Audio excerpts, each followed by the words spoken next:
My goodness. Think about today's big news and just in the last week. It's been really a lesson in leadership. Let's start with this big news today. Israel-Hamas, they've reached a hostage deal. It's a ceasefire for now.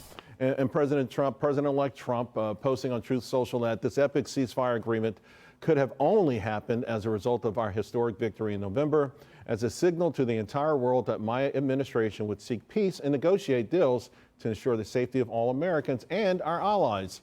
I am thrilled American and Israeli hostages will be returned home to be reunited with their families and loved ones. With this deal in place, my national security team, through the efforts of Special Envoy to the Middle East, Steve Witkoff, will continue to work closely with Israel and our allies to make sure Gaza never again becomes a terrorist safe haven.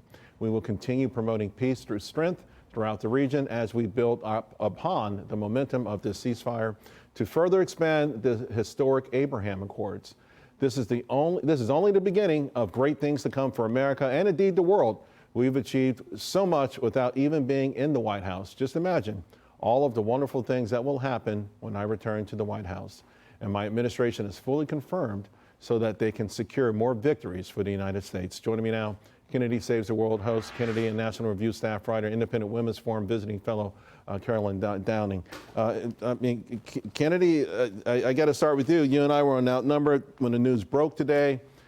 The scuttlebutt was out there yesterday. What do you make of it? It's a step in the right direction, but there's the bigger issues don't go away, right? No, and you'll really never be able to square the circle on the Middle East, particularly Israel and Gaza, because although Israeli citizens want the hostages returned alive, particularly the Bibas children, Ariel and his brother, I believe it's Kafir, who is, almost 2 years old. He'll be 2 years old in just a few days. And if they are not returned alive, this will not be good news for Israelis, because they look at this and they see that some of the people who will be released from the prisons could be as dangerous in a few years as Sinwar was, who ended up running the political branch of Hamas, and he was killed just recently. Right. But I do think a lot of this is in reaction to Trump's reelection and, his strong vociferous language, which has been missing from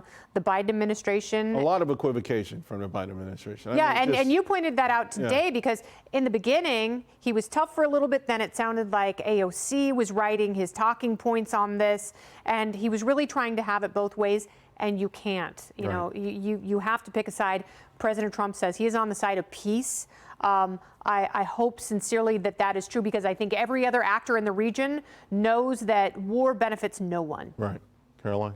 To Kennedy's point, many would argue that this deal was probably the only way to square these mutually exclusive goals that Israel had, which was extinguish Hamas and secure all the hostages' freedom, which is kind of a difficult thing to do, because as, of course, the military pressure was intensified from Israel on Hamas, they expected that they would relent and they would give up the fight. But Hamas they're barbarians. I think Israel did not anticipate just how much they would dig in their heels.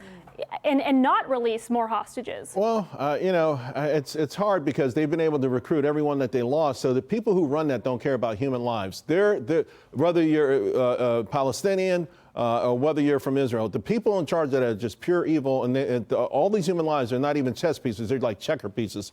I want to switch gears, because every day now, Kennedy, we're on Santa Ana wind watch. Yes. Hoping that overnight the wind zones change. Obviously, your house is in Los Angeles. It's in Pacific Palisades. Pacific Palisades, where the big fire is, and still going back and forth. It's standing right now, right? It is, but we know there's a tremendous amount of smoke damage. And for my neighbors, which is a majority of them, who have lost everything, they have had so little comfort, direction, and leadership from Karen Bass, the mayor of Los Angeles, and Gavin Newsom, that they're starting to get very, very angry.